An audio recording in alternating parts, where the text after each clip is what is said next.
Peggy 16.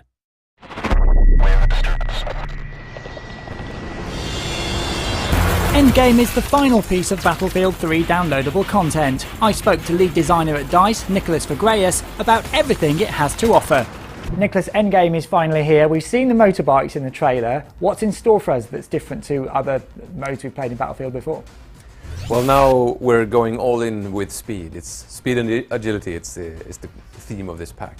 So Endgame is really about the adrenaline that comes with high speed, combat and chases. And the motorbike is, of course, kind of the epitome of that, where you basically ride it and you have your friend on the back and you just go crazy fast over jumps and taking bases super fast. So you've got 4 maps in this piece of DLC. What types of terrain are we going to be riding and running and flying around in? They are themed kind of around the different seasons. We have the winter map, which is Sabalan Pipeline, and then we have London Flats, which is a big kind of deserty, hot summer map. And then we have the kind of autumn map, which is Operation Riverside, and then Kiasar Railroad, which is a spring, lush green type of forest map. So aesthetically, they look very different, but how do they play differently? When you talk about speed, you need some distance to cover, otherwise you won't get anywhere. So the maps in Endgame are quite big.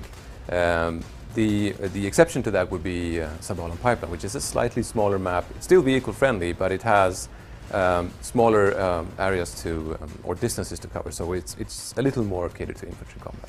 Traditionally, with a new piece of DLC comes new game modes as well. Have you got any in this new pack? We have 2 new game modes actually. One is Capture the Flag, making a triumphant return since 1942. It's a really, fast mode, and since it's such a Battlefield twist to the mode, because it is a classic mode, it has been done several times before, but not in this way where you actually have vehicles as part of it and as an integral part of it. And the other is air superiority, and the reason why we picked those 2 modes is because they really cater to the speed and agility that comes with the pack. You have this conquest style air superiority mode where you're supposed to capture areas of the sky which are represented by these blimps instead of flags, for example. And of course a big 12-on-12 dogfight, that's the most adrenaline and speed-filled experience you can have. In terms of level design, have you put any fun things in for people on motorbikes to play around with?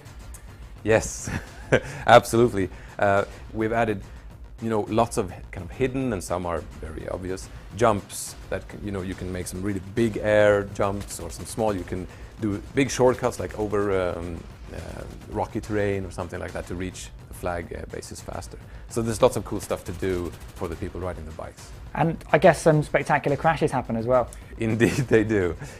Fail a jump and you hit the pine tree and it's bye-bye. What's this about a dropship? This is basically rapid deployment idea, which means that if you control the central base, you control a dropship, which means that you can spawn inside an IFV, dropping out of the dropship onto the battlefield through parachute. So you can get a surprise kind of tank coming down from the sky to help your team, which is really cool. Now, to counter the aerial threat, you've got some new aerial defences in there as well, haven't you? Yes, we have 2 new Jeeps with an AA turret on the back. So they provide very mobile, very fast anti-air support, which is really, really nice, because normally you might have to rely on either static AA or infantry, which doesn't have the strongest AA, but now you have this very mobile platform to take down air threats, which is really nice. Now, Nicholas, we're here at DICE, we've come all this way. It wouldn't be a worthwhile trip without a little bit of insider information. Do you have any tips for us for Endgame about how to get the edge over the opponents? Oh, a tip. Let's see. I have one thing. This is pretty hard to pull off, but if you pull it off, it's awesome.